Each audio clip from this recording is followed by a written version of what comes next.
whole learning process in a way. In learning, that's interesting when you mention about the idea of playing, because if you look at, for example, Jan Panksepp, neuroscientist Jan Panksepp, who identify play as a key emotion, especially for young mammals. Play is what is needed to learn. So if indeed maybe it's somehow about learning, and for nature it's learning for a very obvious goal, which is learning to survive.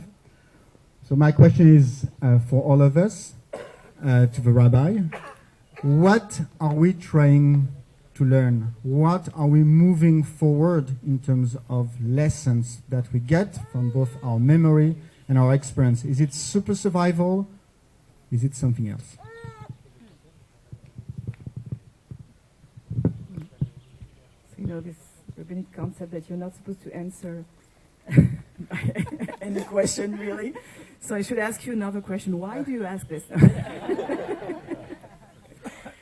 Well, I think we don't know. Because the question that you raise is, we don't really know what we want to pass on. I mean, we are all connected.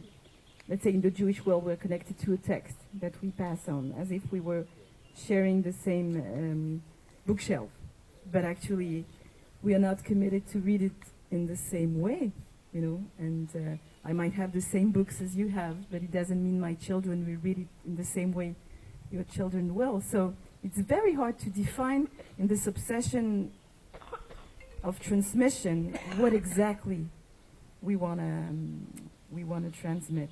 You know, there is this interesting blessing that parents give to their children, and maybe you witnessed already this gesture that when parents bless their children, they place their hand on their head and they push very strongly, like they put pressure on the head and they whisper words in their ears. In my family, we do that every Friday. Some families once a year. It's the parental blessing par excellence. And it's quite striking. What do we say to our children when we put so much weight on their head, on their shoulder? One way to interpret it is to say, we tell them, don't move, just stay here. You won't go anywhere. Just stay where you were grounded originally. But I believe that tradition actually tells exactly the opposite. It says, be aware that you have enough weight upon your shoulder, that you're listé, I would say in English, that you're weighted, just like a boat that needs to be weighted so that it can journey somewhere. So I think transmission and what we pass has something to do with this weight, with the insoutenable légèreté de l'être, the unbearable lightness of being. There's nothing more terrible than to journey without bags, without, you know, without weight. And actually the blessing has a lot to do with putting weight on our children. But what do we tell them in their ears? What is the secret message when we place our hands above their heads? We say, may you be like Ephraim and Menashe, two characters of the Bible. But what is interesting in what we wish for them to be like Ephraim and Menashe is that the names of those characters are very interesting to translate. Menashe, his name in the Bible means to forget, the ability to forget. This is how Jacob names his son, the ability to forget. And then he has another son, Ephraim, who is called the ability to thrive. Ephraim means to thrive. So actually, when we place this weight upon our children, we tell them, may you be able to forget and to thrive.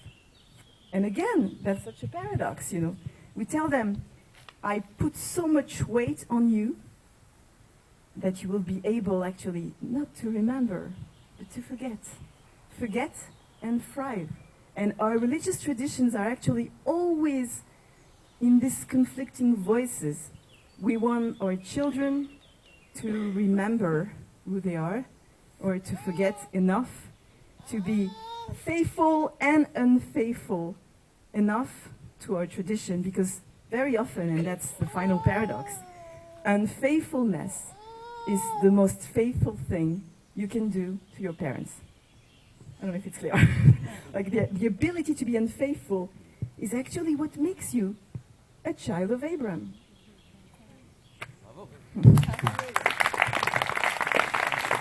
Delphine, thank you so much. I would love for you to miss your train and stay with us. But I have a wedding. But it would probably not be a good thing. So we'll let you go. No word if it, from all my heart, thank you so much. Thank you so much. I wish I could stay longer. And this is a conversation to be continued. Absolutely. Thanks for your invitation. And here we are. This is just one gesture to close this series out, as we see. Wait a minute.